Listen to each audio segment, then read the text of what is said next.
ऐतिहासिक, शैक्षणिक, साहित्य व संस्कृतीची जोड म्हणजे स्मार्ट पुणेकर न्यूज. संस्कार हीच राजपूत क्षत्रिय स्त्रीची खरी ओळख असून काळानुरूप जरूर आधुनिक व्हा, मात्र संस्कार सोडू नका, असे आवाहन दिल्ली येथील राष्ट्रवादी विचारवंत मीनाक्षी सेहरावत यांनी राजपूत महिलांना केले. समस्त राजपूत महिला संघाच्या वतीने आयोजित करण्यात आलेल्या सावन मिलन कार्यक्रमात त्या बोलत होत्या. या कार्यक्रमाला प्रमुख पाहुणे म्हणून उदयपूरच्या महाराणी निवृत्ती कुमारी यांच्यासह घुमर नृत्यगुरू शीतल राठोर, समस्त राजपूत महिला संघाच्या पुणे अध्यक्षा मिनल यज्ञदत्तसिंह हजारे यांच्यासह महिला पदाधिकारी उपस्थित होत्या. या कार्यक्रमात पारंपरिक पद्धतीने राजपुरोहित दिवाकर कोरे यांच्या हस्ते शस्त्रपूजन करण्यात आले. त्याचप्रमाणे शस्त्राचा दुरुपयोग न करता ते देव, देश आणि धर्मासाठी धारण करण्याची शपथ घेण्यात आली. शस्त्र आणि शास्त्र हे हातात हात घालून चालले पाहिजेत. आधुनिक जीवनशैलीचा अंगीकार करताना आपल्या समृद्ध संस्कृती आणि परंपरा यांचा विसर पडता कामा नये, याची जाणीव सेहरावत यांनी या कार्यक्रमात बोलताना करून दिली. महाराणी निवृत्ती कुमारी यांनी आपल्या मनोगतातून महिलांना सक्षम होण्यासाठी प्रयत्न करण्याचे आवाहन केले. शीतल राठोड यांनी घुमर नृत्य नेमके कसे करावे याबद्दल महिलांना मार्गदर्शन केले. घुमर नृत्य सादर केले. कार्यक्रमाचे प्रास्ताविक मिनल हजारे यांनी केले. या कार्यक्रमाला सर्व राजपूत शाखांमधील महिला राजपूती पोशाख या पारंपरिक पेहरावात उपस्थित होत्या.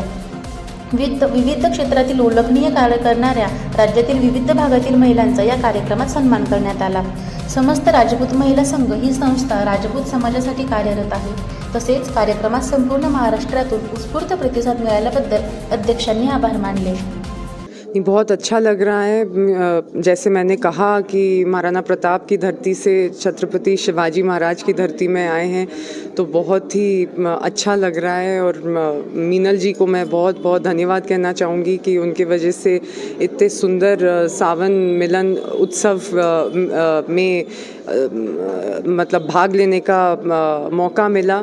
और बहुत ही अच्छा आयोजन है जहाँ पर ये हमारे संस्कार, संस्कृति, रीति रिवाज और सबको वो आगे बढ़ाने का प्रयास है इनका. तो मैं इनको बहुत बहुत बधाई देना चाहूँगी कि बहुत सुंदर आयोजन था. और उसके साथ साथ इनको बहुत विशेस भी देना चाहूँगी कि आगे ये अच्छी तरह से इसको और बढ़ाते रहें.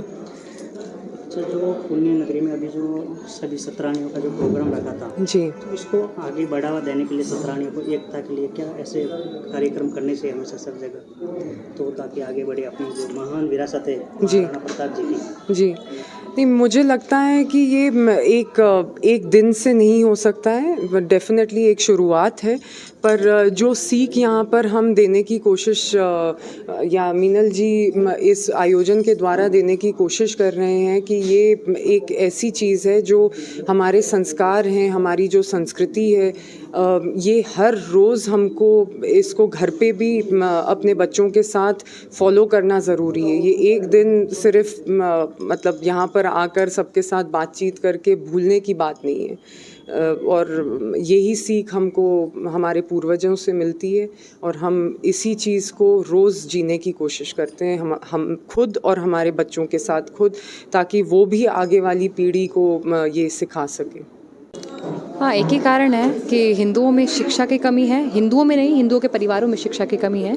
अगर वो शिक्षाएं घर से दी जाएं तो शायद हमारी लड़कियां लब जिहाद के चक्कर में ना पड़ें.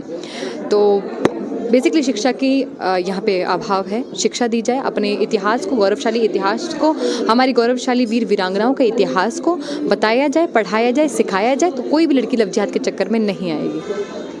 हम जब मेवाड़ की बात करते हैं तो 3 बड़े जोहर हुए, जिसमें कम से कम 1 लाख सतरानियों ने उसमें जोहर किया. वो जोहर इसके लिए क्या, मुगल आक्रांताओं से बचने के लिए, अपने धर्म की रक्षा करने के लिए. लेकिन वो पढ़ाया नहीं जाता, पढ़ाया एक ही जाता है, जोधा अकबर. क्यों ऐसा? हमारे इतिहास को गुमराह करने का प्रयास किया गया, क्योंकि यदि हमारे बच्चे, हमारे युवा उस इतिहास को पढ़ लेते तो वो अपने पूर्वजों के गौरवशाली इतिहास को जान जाते, और अगर जान जाते तो वही संस्कार उसमें भी आ जाते, और वही संस्कार उसमें भी आ जाते तो हमारे देश को गुलाम कैसे बनाया जाता.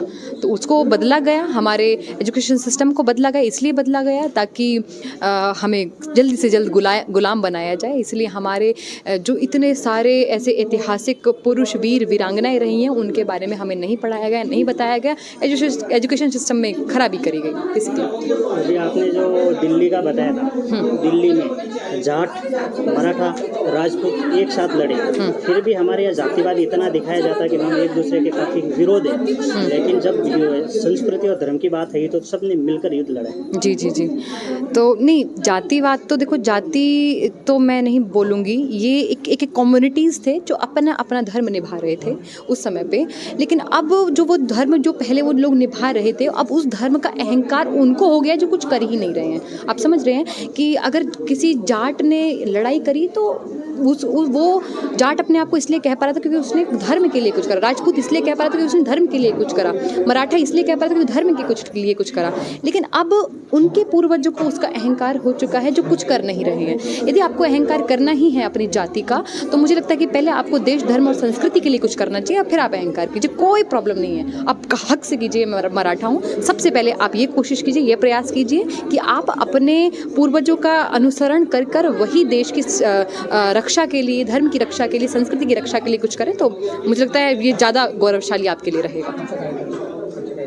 आज के प्रोग्राम के विषय में क्या करेंगे? आज का कार्यक्रम बहुत अच्छा गया। महारानी निवृत्ति देवी जी के देख रेख में ये कार्यक्रम हुआ, बहुत अच्छा हुआ, बहुत सुंदर कार्यक्रम हुआ। इतनी सारी महिलाएं एक तरीके से अपनी संस्कृति को साथ लेकर चल रही हैं, अपने वेशभूषा, अपने नृत्य, अपनी संस्कृति, अपनी कला को लेकर साथ चल रही है, तो ये बहुत बड़ी अच्छी, बहुत ज़्यादा अच्छी बात है। तो मैं कहती हूँ कि सभी प्रदेशों को इस चीज़ की आवश्यकता है कि अपनी संस्कृति को इसी प्रकार से आगे लेकर चलें, ताकि हमारे बालक ये ना भूल जाएं कि हम किसके वंशज हैं, हमारे पूर्वज कौन रहे, ये ना भूलें। इसके लिए अपनी संस्कृति, अपनी सभ्यता को साथ लेकर चलना चाहिए और ऐसे ही सेलिब्रेट करना चाहिए जैसे इन्होंने सेलिब्रेट करा। हंसते रहिए, खुश रहिए, झूमते रहिए, लेकिन साथ साथ धर्म को साथ लेकर चलिए। जी, बहुत